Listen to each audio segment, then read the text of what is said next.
What is going on, everybody? This is Joseph Conlon coming to you tonight with your AEW Dynamite review on Wednesday, September 16th, 2020.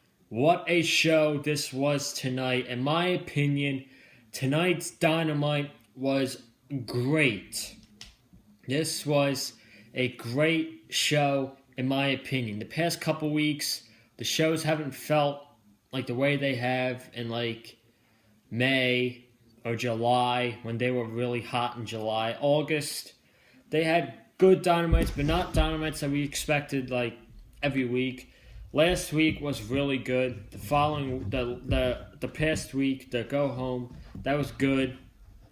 This was a great show tonight. I thought tonight's show was awesome. I really did. That main event, that parking lot brawl, man, that was fun. That was a whole lot of fun. And I had a blast watching that match. It brought me back to the Stadium Stampede match. Now, the Stadium Stampede match, in my opinion, was better than the parking lot brawl. And it was much longer than the parking lot brawl. But this was a whole lot of fun, and that's up there with the Stadium Stampede, with one of the matches that I had the most fun ever watching in a product, and that's a lot to say. I really enjoyed the hell out of this main event tonight. We also got FTR versus Jurassic Express, Chris Jericho, Jake Hager versus Private Party, and so much more. So tonight's going to be a good review here tonight for the channel. If you guys have not already, make sure you check out my NFL Week 2 predictions here on the channel. We go over every game that's happening this coming week for Week 2 of the season.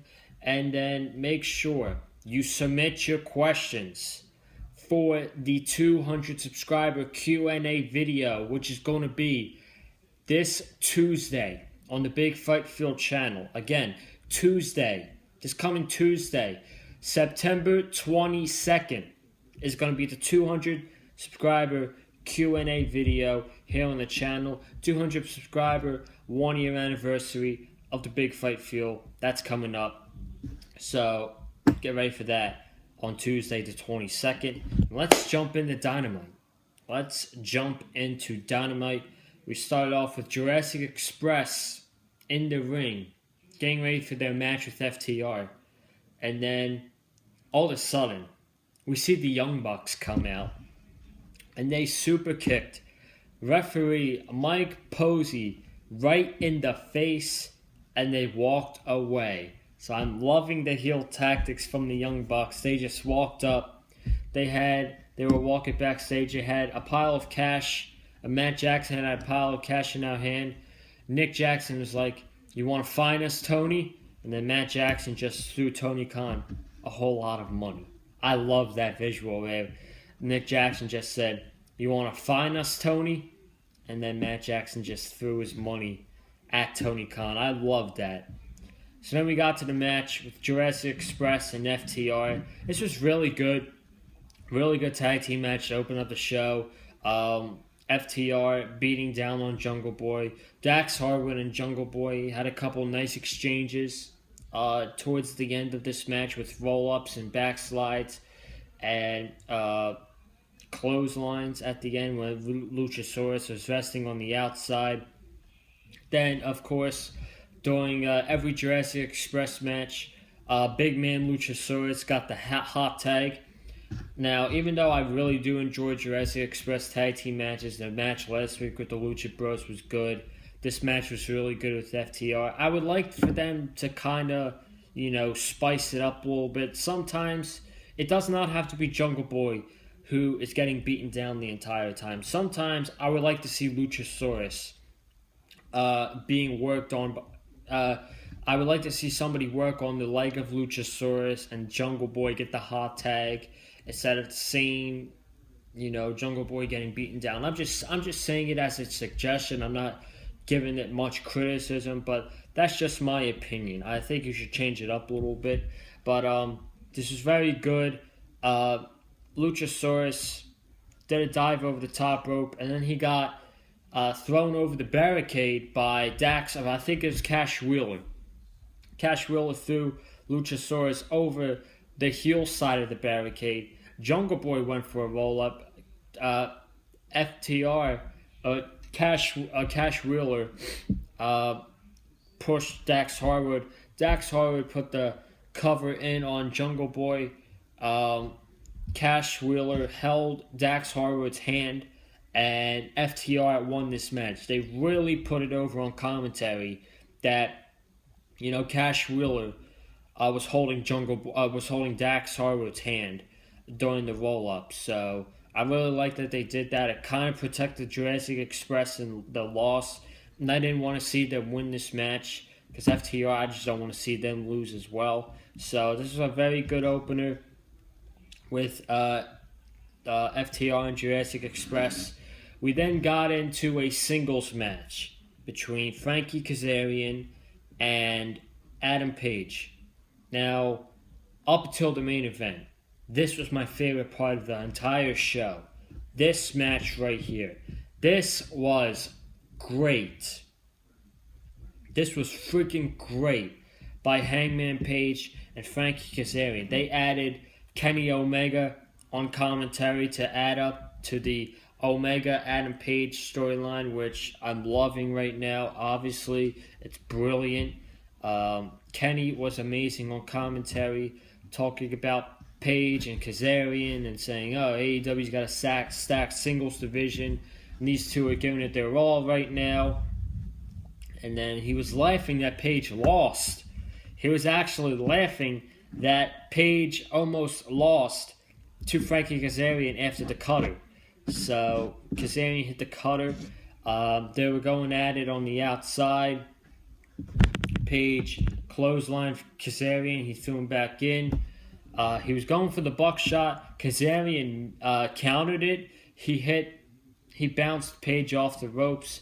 Page went to the floor. He got back up. Kazarian was running for a move. Page hit the buckshot lariat on Kazarian, which he did not see coming, and Page got the victory. This match was great. This match went 14 minutes, 6 minutes left in the time remaining. That's another thing I like about these matches tonight that I have not really seen on other weeks. They have the 20-minute time limit, and three of the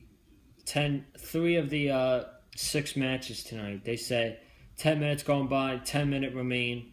That to me, that means like, okay, they're giving these wrestlers a decent amount of time, a solid amount of time to go out there and do the good job that they have to do and put on a great match. And Kazarian and Adam Page, I gotta be honest with you, I was not really looking forward to it. It was one of the things that I was like least worried on my mind. It wasn't that big, but I mean, we were all proven wrong tonight. Frankie Kazarian, let me tell you something about Frankie Kazarian, man. He is 40 years old, but he still moves like, I don't know, a freaking Johnny Gargano. Like, he is great. Frankie Kazarian, he is a great veteran wrestler. And Adam Page, look, man, Adam Page is 28, 29 years old.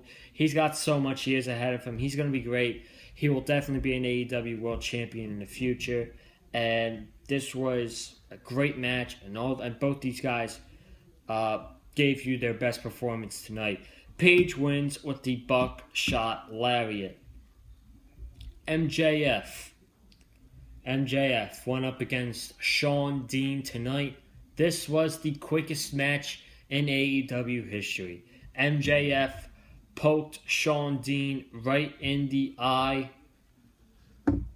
and then he hit Shawn, and then he put Salt of the Earth in on Shawn Dean, and he made him tap out.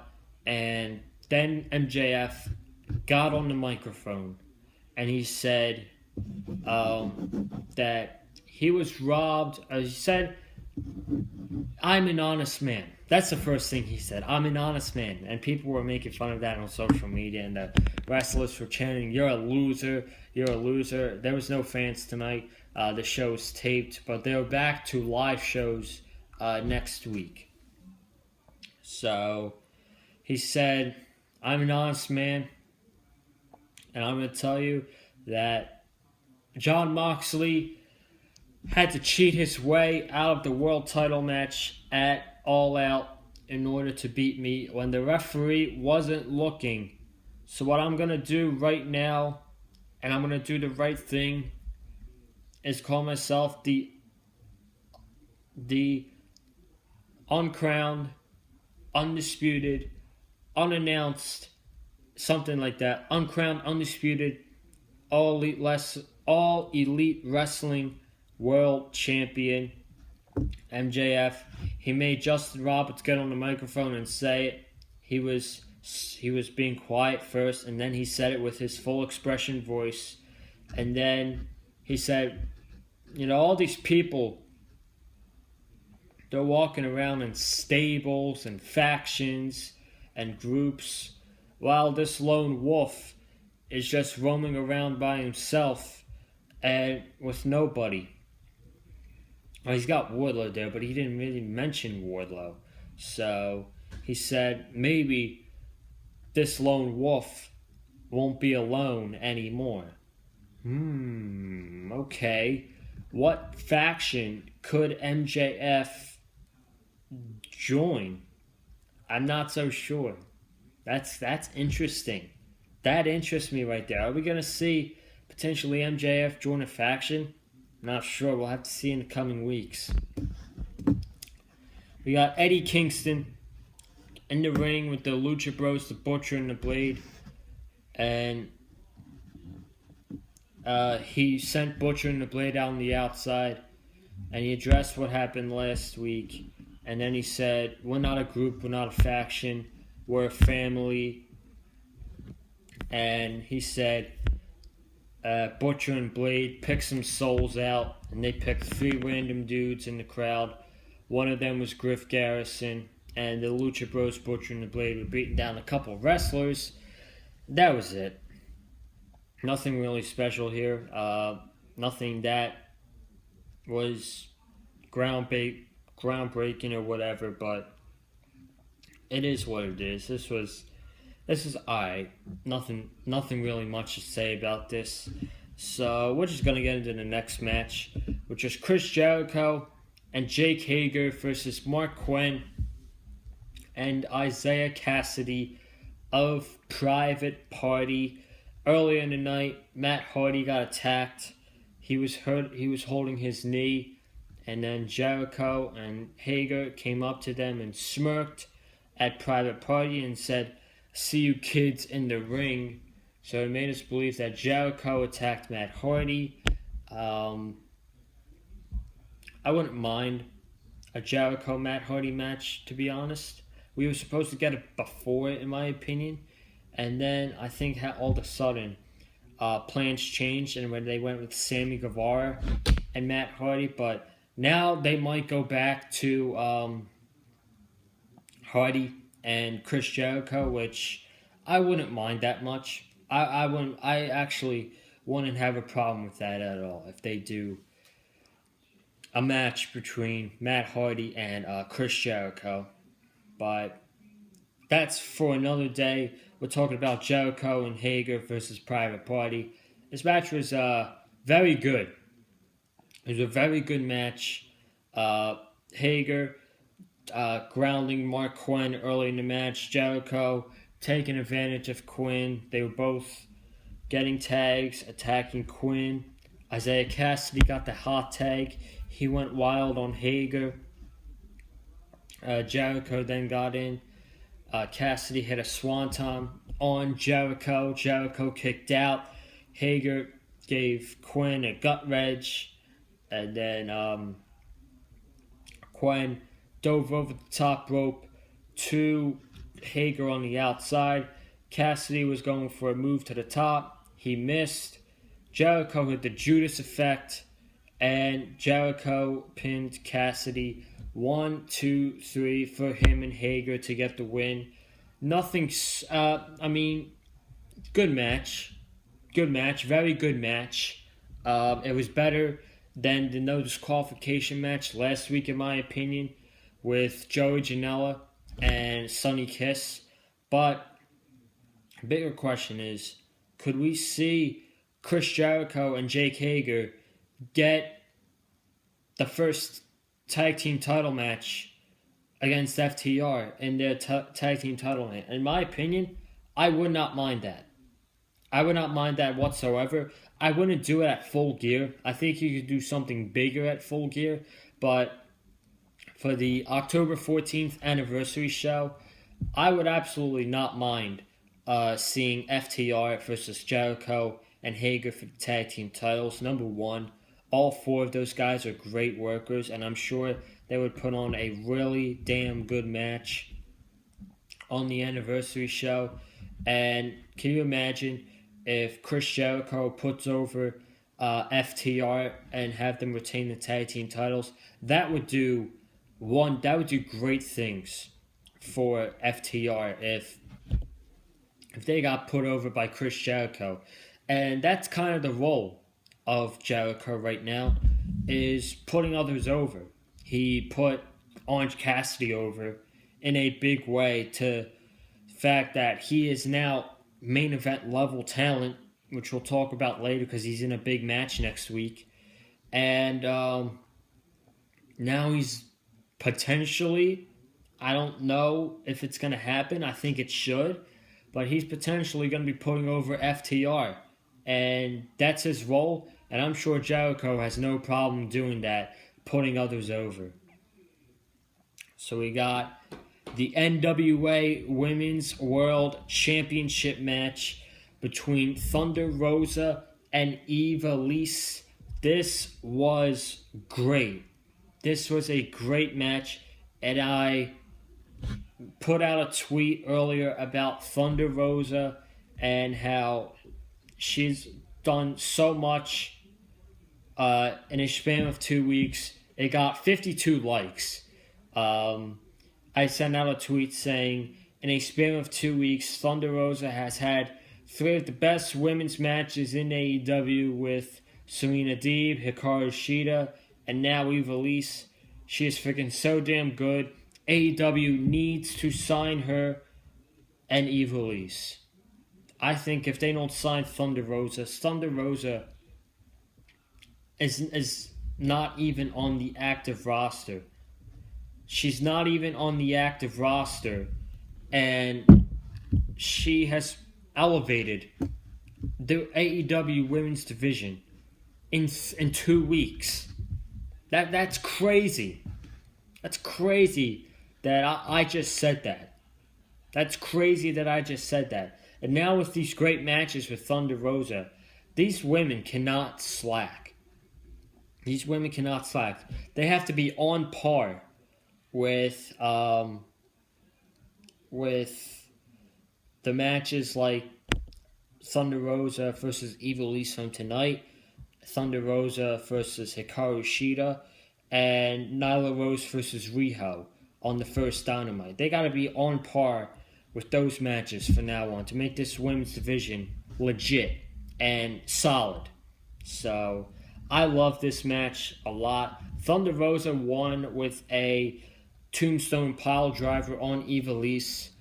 Eva Lise and Diamante were attacking Thunder Rosa after the match, and then after Hikaru Shida came out of the crowd to chase off Eva Lise and Diamante, she looked at the NWA Women's World Championship and she gave it right back to Thunder Rosa, and then Thunder Rosa showed her respect to Hikaru Shida after the match. This was great. I thought the Shida match was better at All Out, but this was very close. This was a great match between Thunder Rosa and Eva Lise.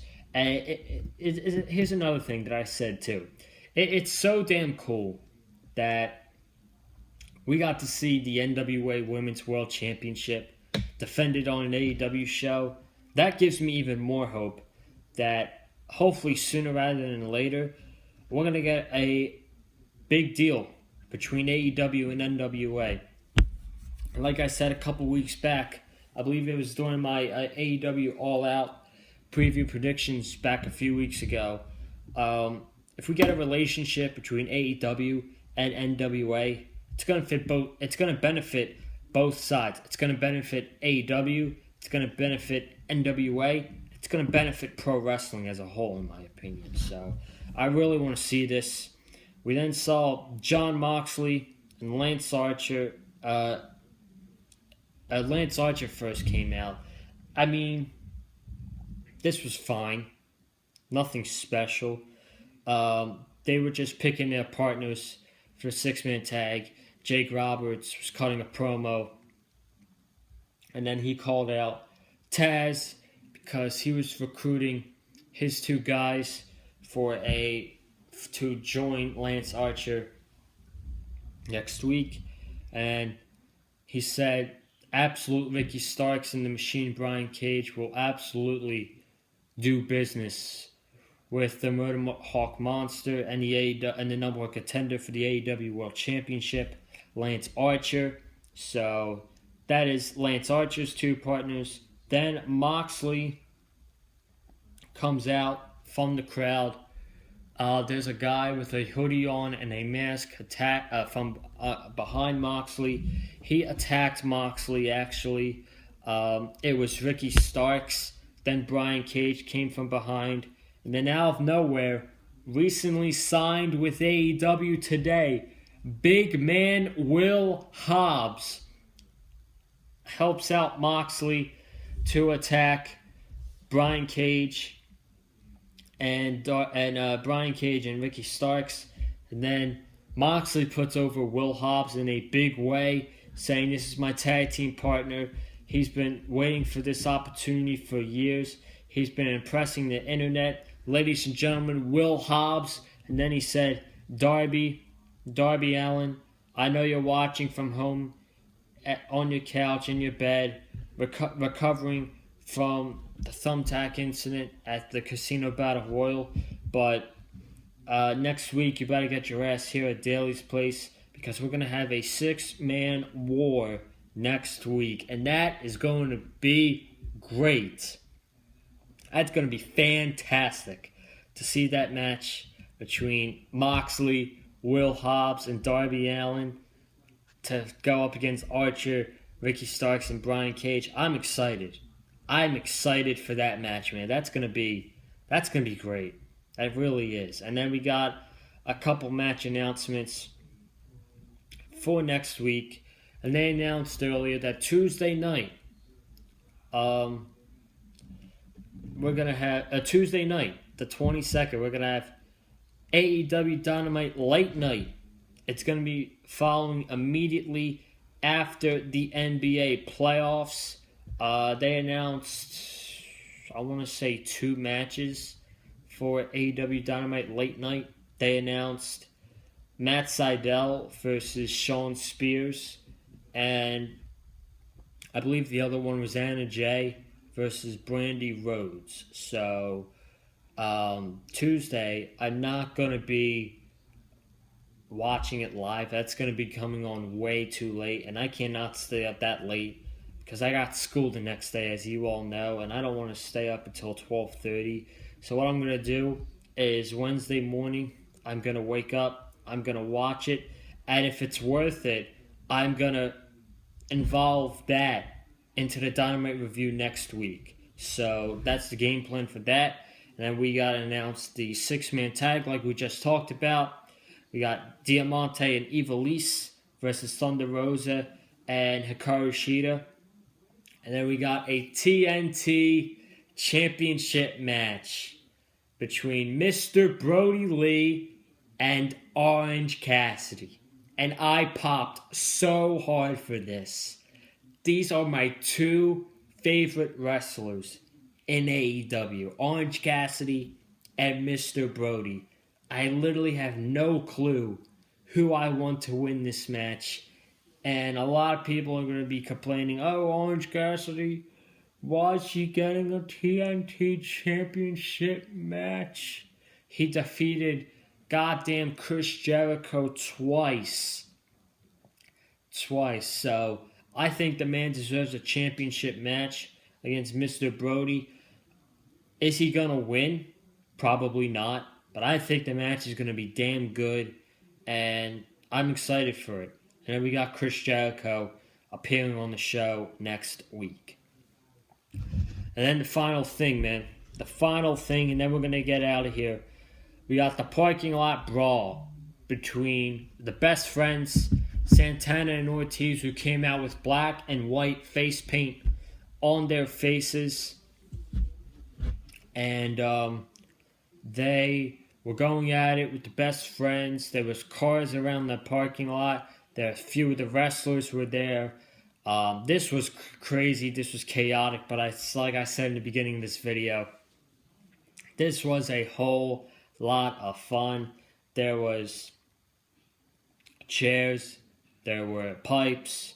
There were a door that Trent speared Ortiz through. Trent took an absolute beating in this match. I'll be shocked if Trent does not have a broken back. First off, this dude gets power bombed. Okay, this is late toward the match.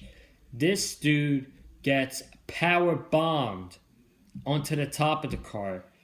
Then both Santana and Ortiz power bomb Trent onto the car windshield, the back windshield of the front.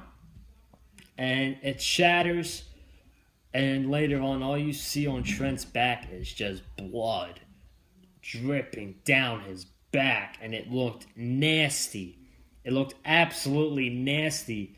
Then Santana was punching away on Trent. Punching at Trent. And then, what was it? Santana got the baseball bat. He was looking to hit Trent. The back door opened and popped out Orange Cassidy. So Orange Cassidy was in the back trunk. He gave Santana an orange punch. He lifted up Santana to a vehicle. Trent gave him the awful waffle onto the car. And then Trent hit Strong Zero on Ortiz for the 1, 2, 3. The best friends got the victory thanks to their buddy Orange Cassidy, who helped them out. Then they walked out of the parking lot brawl. And then we see Trent's mom in a brand new white vehicle. Best friends are in the back. Orange Cassidy's in the front. And they drive away. And the show goes off the air with Trent's mom giving Santana and Ortiz the good old middle finger. The good old middle finger. And that was Dynamite tonight. Like I said, man, this match was so fun to watch. I loved every second of it. It was really fun. And it was unbelievable. These guys literally killed themselves in the main event, and I absolutely loved it. This was an awesome show tonight. Awesome Dynamite. I'm excited for next week, man. I'm really excited for next week's show. Ladies and gentlemen, I am getting out of here. I want to thank you guys for watching this AEW Dynamite review here tonight on the channel. If you have not already, please subscribe to the Big Fight Field channel. We are at 212 subscribers. So, if you are watching this video and you are new to the channel, welcome. I hope you enjoy all of my content here on the Big Fight Field channel. Comment down below what you thought of tonight's episode of AEW Dynamite. Like this video if you like what I had to say about tonight's episode of AEW Dynamite. Follow me on Twitter at Conlon_Joseph. And I will see you guys tomorrow sometime in the afternoon. Hopefully by 1 o'clock it will be up. But I'll see you guys tomorrow for your NXT review right here on the Big Fight Field channel. Have a good night. Stay safe, guys.